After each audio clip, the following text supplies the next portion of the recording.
సంగారెడ్డి జిల్లా సదాశివపేట మండలం మద్దికుంట గ్రామంలో కురుమ యాదవ సంఘం ఆధ్వర్యంలో శ్రీ కామరాతి బీరప్ప స్వామి జాతర మహోత్సవాలు అత్యంత వైభవంగా నిర్వహించారు.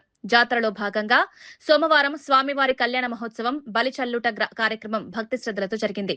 ఈ వేడుకలకు టీజీఐఐసీ చైర్పర్సన్ నిర్మలా జగ్గారెడ్డి ముఖ్య అతిథిగా హాజరై ప్రత్యేక పూజలు నిర్వహించారు. అనంతరం భక్తులతో కలిసి స్వామివారి దర్శనం చేసుకున్నారు. కురుమ యాదవ సంఘం నాయకులు కూడా ప్రత్యేక పూజల్లో పాల్గొన్నారు. జాతర సందర్భంగా గ్రామంలో ఆధ్యాత్మిక వాతావరణం నెలకొంది.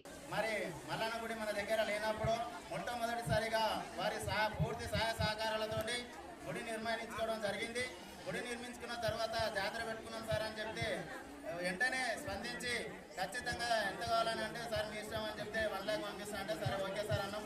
వారికి వారి కుటుంబ సభ్యులకు అందరికీ కూడా మల్లన్న స్వామి దివ్య ఆశీస్సులు, అదేవిధంగా వీరప్ప స్వామి దివ్య ఆశీస్సులు మన టీపీసీసీ వర్కింగ్ ప్రెసిడెంట్ జగ్గారెడ్డి గారికి, అదేవిధంగా టీజీఐసీసీ చైర్మన్ నిర్మలా మేడం గారికి, సిడిసి చైర్మన్ గడిల రామరెడ్డి పటేల్ గారికి, బ్లాక్ ప్రెసిడెంట్ సిద్ధాన గారికి, మండల ప్రెసిడెంట్ శ్రీనాన్న గారికి, ఆత్మ కమిటీ చైర్మన్ ప్రభన్న గారికి, మరి market committee chairman Narasimha Reddy Patel గారికి, అదేవిధంగా ఇక్కడ విచ్చేసినటువంటి వివిధ గ్రామ సర్పంచులకు, మండల నాయకులకు, కార్యకర్తలకు అందరికీ కూడా మేము కుర్మ సంఘం తరఫున మా హృదయపూర్వక ధన్యవాదాలు తెలియజేసుకుంటున్నాం. ఇదే విధంగా వారి పూర్తి సహాయ సహకారాలు ఎల్లప్పుడూ ఉండాలని మనస్ఫూర్తిగా ఆ భగవంతుని కోరుకుంటున్నాం.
అందరికీ కూడా కొండలి మల్లన్న స్వామి వీరప్ప స్వామి దివ్య ఆశీస్సులో ఎలా ఉండాలని కోరుకుంటూ అన్న మేము మా దగ్గర జాతర పెట్టుకున్నామని చెప్పి ఇన్విటేషన్ కార్డు అన్న దగ్గరికి తీసుకుపోన్నాడే.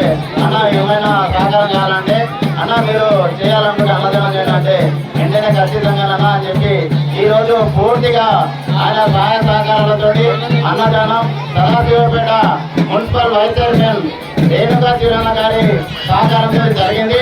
వారికి మల్లన్న స్వామి ఆశీస్సులు, వీరప్ప స్వామి ఆశీస్సులు వారికి వారి కుటుంబానికి ఉండాలని చెప్పి కుటుంబ సంఘం తరఫున వారికి మా హృదయపూర్వక ధన్యవాదాలు తెలియజేస్తున్నాం. ఇంకా అన్నగారి ఉన్నత శిఖరాలు అధిరోహించాలని, ఉన్నత పదవులు చేపట్టాలని వీరప్ప స్వామి సన్నిధిలో నేను విజ్ఞప్తి చేస్తున్నాం. ఖచ్చితంగా ఆయన ఉన్నత స్థాయికి చేరుకోవాలని కూడా మనస్ఫూర్తిగా కోరుకుంటున్నాను. ప్రజలందరికీ నా ధన్యవాదాలు చెప్తున్నా. అందరికి నమస్తే. ఈరోజు జాతర వారం రోజుల సారి జాతర నడుస్తున్నది. మల్లన్న గుడి, ఇంకోటి మల్లన్నదా వీరప్పది. అంతా మన పిల్లలంతా హ్యాపీగా ఉండాలి. నా ఊరోళ్ళ పిల్లలంతా అందరూ అక్క చెల్లెలు అందరూ కూడా సుఖపడాలి. వచ్చినందుకు అందరికీ ధన్యవాదాలు. నిర్మలా జగ్గారెడ్డి వచ్చినందుకు కూడా నేను సంతోషపడుతున్నా. మన చీరన్న కూడా చైర్మన్ చీరన్న కూడా వచ్చినందుకు సంతోషపడుతున్నా. మన గ్రామం ఇంకా పెద్ద ఎత్తున వచ్చేసారి జరపాలని ఈ జాతర నేను అందరికీ ధన్యవాదాలు చెప్తున్నాను. బీరప్ప జాతర సందర్భంగా అందరికీ శుభాకాంక్షలు తెలుపుతూ మంచిగా ఉండాలని కోరుతున్నాను. రామాస వీరప్ప గుడి వీరప్ప జాతర వచ్చిన భక్తులకు మహాశయులకు అందరికీ నమస్కారాలు. మన కుర్మ సంఘము ఘనంగా నిర్వహిస్తుంది ప్రతి సంవత్సరం గిట. ఇది జాతర 3 సంవత్సరాలకు ఒకసారి అవుతుంది. రైతులు అందరూ పాల్గొంటారు, వాళ్ళు మంచిగా జరుపుకుంటారు. గ్రామస్తులు అన్ని సంఖ్యలో వచ్చి ఇక్కడ పాల్గొని ప్రతి విలేజ్ నుంచి అందరూ వచ్చి ఇక్కడ అన్నప్రసాద కార్యక్రమాలు అంతా కలిసిమెలిసి అందరు కులం మతం ఏ భేదం లేకుండా చేసుకుంటారు. ఇంత మొదలే నిర్మలా జగ్గారెడ్డి గారు వాళ్ళగిట వచ్చి ఇక్కడ వాళ్ళగిట ఏదైనా కానీ సాయం చేస్తారు. మళ్ళీ ఎమ్మెల్యే ప్రభాకర్ గారి గిట్ట అన్నగారి గిట్ట వచ్చేస్తారు. మళ్ళా ఎంపీ సాబు రఘునందన్ రావు గిట్ట ఆయన గిట్ట సహకారం ఉన్నది. అందరూ గ్రామ చిన్న పెద్దలు అందరూ సహకారం చేసి ఈ చాలా వీరప్ప జాతర ఘనంగా నిర్వహించి మంచి అందుబాటులో ఉండి అందరూ ప్రజలు ఉత్సాహంతో గుల్లబీలు మళ్ళా విలేకరులు అందరూ వచ్చి గ్రామస్తులు అందుబాటులో అందరూ సంతోషంగా ఉండాలని మనవి చేసుకుంటున్నాము. ప్రతి సంవత్సరం వానలు మంచిగా కురవాలని కోరుకుంటున్నాము. వర్షాకాలం పడితేనే రైతులకు సంతోషంగా ఉంటారు. వానలు పడాలి మంచిగా అందరూ కష్టం చేసుకొని ఉంటాం కాబట్టి ఈసారి వానలు ఎక్కువడి రైతులు లాసపోయినాయి. మరోసారి ఈసారి మంచిగా వీరప్ప జాతర మంచిగా అందరికీ సహకారం చేయాలని కోరుకుంటున్నాం.